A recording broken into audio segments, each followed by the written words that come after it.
आज कोपरगाव शहरामध्ये अखंड मराठा समाजातर्फे मोफत मराठा वधूवर परिचय मेळावा आयोजित केलेले आहे। सर्वप्रथम कोपरगाव तालुक्यातील सर्व मराठा बांधवांचे मी खूप खूप स्वागत करतो। एक चांगला उपक्रम यांनी आज सुरू केलेला आहे। दादा, आपलं नाव काय व नेमका हा उपक्रम आपण जो चालू केलेला आहे, सर्वप्रथम तुमचं स्वागत व ही संकल्पना नेमकी किती वर्षापासून आपण ही सुरू केलेली आहे, सविस्तर माहिती द्या।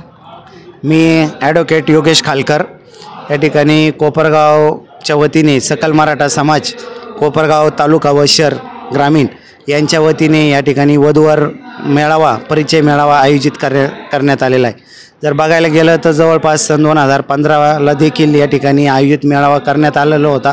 त्यानंतर देखील 1 ते 2 वेळेस परिचय मेळावा वधूवरांचा या ठिकाणी आयोजित करण्यात आलेला आहे। या ठिकाणी आज वधूवर मेळावा आयोजित करीत असताना जवळपास 400 ते 500 बायोडाटा ह्या मुलांचे आलेले आहेत। त्याचप्रमाणे मुलींचे जवळपास 200 ते 300 बायोडाटा त्या ठिकाणी मुलींचे आज रोजी आलेले आहेत।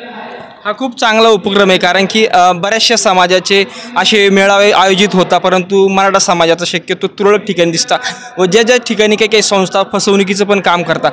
परंतु आपण हा एक चांगला उपक्रम सुरू केला आहे, कारण की पूर्ण तालुक्यातील मराठा बांधव या ठिकाणी उपस्थित आहे असं एकंदरीत दिसतंय। नाही, बरोबर आहे, ते तुम्ही म्हणता ते बरोबर आहे का बऱ्याचशा संस्था आहे आज महाराष्ट्रात का ज्या फसवणुकीचे कामं करतात, परंतु कोपरगावमध्ये आमच्या मराठा समाजाच्या बांधवांनी हा एक उपक्रम असा राबवलेला आहे का कुठल्याही प्रकारचं मानधन कुठल्याही प्रकारची फी न आकारता विनामूल्य हा वधूवर सूचक मेळावा आयोजित केला आहे। यासाठी आम्ही गेली 15 ते 20 दिवस खूप प्रयत्न करून हा मेळावा यशस्वीसाठी प्रयत्न केले आहे। यापुढेही आमचा मानस असा आहे का दर 3 महिन्याला किंवा याच दिवशी महावीर जयंतीच्या दिवशी पुढच्या वर्षीसुद्धा भव्य दिव्य असा वधूवर सूचक मेळावा आम्ही ठिकाणी आयोजित करणार आहोत।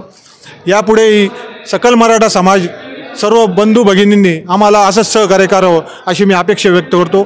धन्यवाद। जे आयोजन केलेलं आहे नेमकं याच्यामध्ये कोण कोण म्हणजे असं सहभाग कोण कोण आहे, कोणाकोणाचा सहभाग आहे? सहभाग जर म्हणायचं म्हटलं तर कोपरगावमध्ये जो काही मराठा समाज आहे हा निश्चित एक संघ आहे, एक विचाराचा आहे। पक्ष पार्ट्यामध्ये सर्वच मराठा समाजाचे नेते आहेत। कोपरगावमध्ये आहे, महाराष्ट्रातही उदाहरण आहे।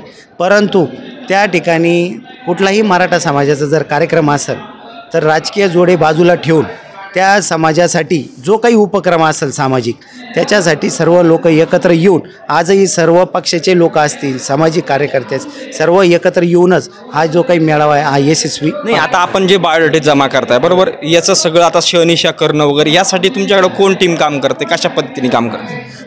त्याच्यामध्ये असं आहे का आम्ही त्या ठिकाणी नाव नोंदणी करतोय, वधू आणि वरांची नाव नोंदणी केली। ती करीत असताना आमच्याकडं बायोडाटा ठेवण्यात आलेला आहे, त्या मुलीचा फोटो पण आमच्याकडे ठेवण्यात आलेला आहे, मुलांचे पण ठेवण्यात आलेले आहे। ते करत असताना आम्ही त्याचे जतन करत असताना त्याच्या फाईल बनवणार। आमच्या कोपरगावमध्ये जे 2 नावाजलेले दुकानं आहेत जे अगदी कोपरगावमधले चौफुलीचे ठिकाणं आहेत, तिथं ते आम्ही बायोडाटे ठेवलेले आहे। जरी कोणालाही वाटलं आज ज्यांना कार्यक्रमाला येता आलं नाही, परंतु ज्याला कोणाला मुलाचे बायोडाटे पाहिजे असेल व कोण मुलगा लग्नासाठी ज्यांना मुलीचे बायोडाटे पाहिजे असेल तर निश्चितप्रमाणे आम्ही ते व्यासपीठ उपलब्ध करून दिलं आहे। सर्वात महत्त्वाचं आमच्या सहकार बंधूंनी सांगितलं का ते विनामोबदला आहे, आम्ही कुठलीही फी स्वीकारणार नाही।